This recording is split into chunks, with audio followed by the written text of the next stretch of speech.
strategi memilih kampus. Nah ini pengalaman pribadi aja sih. Kalau misalnya teman-teman punya cara lain yang boleh, semoga.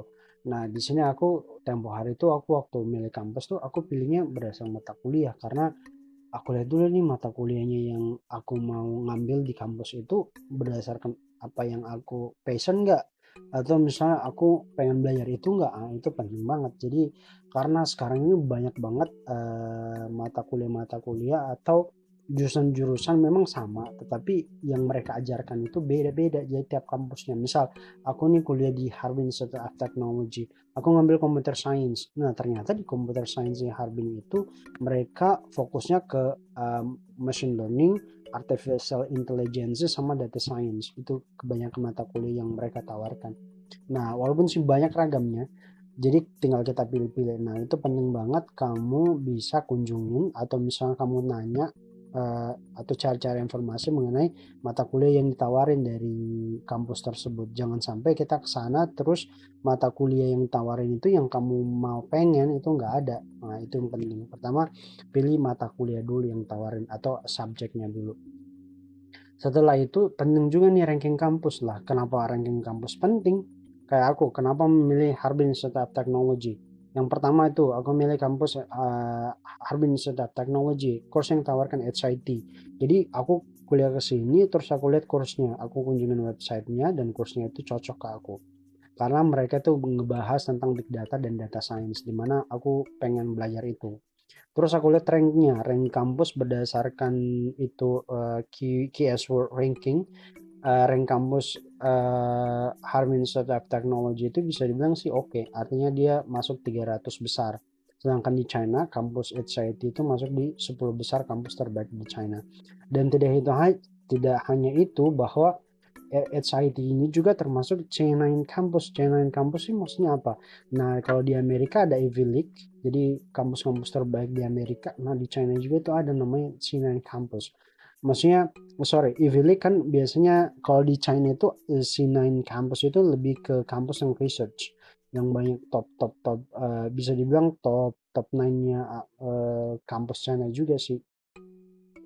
Nah, setelah itu aku lihat juga nih, setelah lulus nih alumninya kerja di mana sih? Nah, kalau kamu pengen itu bisa ngecek di LinkedIn. Biasa LinkedIn kalau punya akun LinkedIn di situ kelihatan, oh di sini kampus kampus misalnya HIT alumninya kerja di sini. Oh, ada beberapa orang alumni HIT kerja di sini. Nah, itu juga bisa highlight juga buat kita. Menjadi power buat kita ketika kita apply job, bisa jadi mereka consider bahwa lulusan HIT itu artinya atau lulusan-lulusan kampus yang bagus itu biasanya keluarnya bagus, misalnya gitu kan. Tapi itu tergantung lagi ya, tergantung orangnya semua. Nah, itu cara memilih kampus. Jadi kita nggak asal, oh aku milih kota yang paling paling ini sih, maksudnya paling disayangkan kalau kita milih kampus itu hanya berdasarkan kota aja sih. Itu yang paling sarankan. Pastikan kamu melakukan riset sebaik-baiknya, kemudian beberapa pertimbangan, mungkin mungkin kalian punya dua pertimbangan kampus yang bisa dibilang kalau kamu apa nih, kalau kamu compare itu nilainya sama, tapi kemudian bisa kamu consider yang lain, misal kamu lebih suka di bagian selatan China karena mungkin nggak terlalu dingin dan lain sebagainya, itu bisa juga. Artinya banyak konsiderasi yang harus kamu ambil sendiri.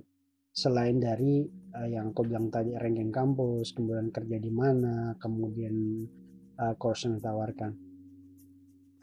Nah, seterusnya itu kan kita dikasih pilihan buat milih tiga kampus untuk kuliah.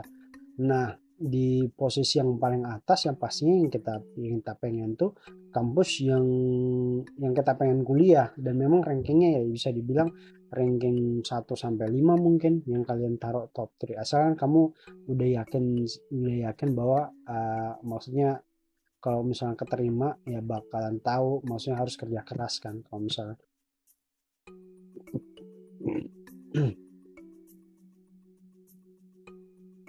Terus kemudian yang kedua ya peringkat, yang tergantung peringkat nih. Nah, yang keempat ini kalau aku sendiri itu taruh yang kamu inginkan di peringkat ke atas. Walaupun sebenarnya dia kampusnya itu Misal ranking berapa, tapi kamu pengen memang pengen banget tuh kuliah di situ. Nah, taruhlah di pertama jadi pilihan pertama. Kemudian pilihan kedua itu yang rankingnya tinggi. Terus yang kemudian peringkat ketiga, pilihan ketiga itu cari yang kampus di 10 sampai 15 besar di China. Nah, itu. Topuniversities.com ini salah satu website yang bisa dijadikan rujukan untuk melihat ranking kampus. Nah, cari berdasarkan apa? Berdasarkan subjek. Itu sih yang penting. Karena belum tentu kampus yang besar itu memiliki ranking yang bagus di subjek yang kamu pengen. Jadi ini penting banget. Kamu tinggal filter-filter aja di sini. Regionnya tinggal ganti Asian, ini locationnya tinggal ganti China.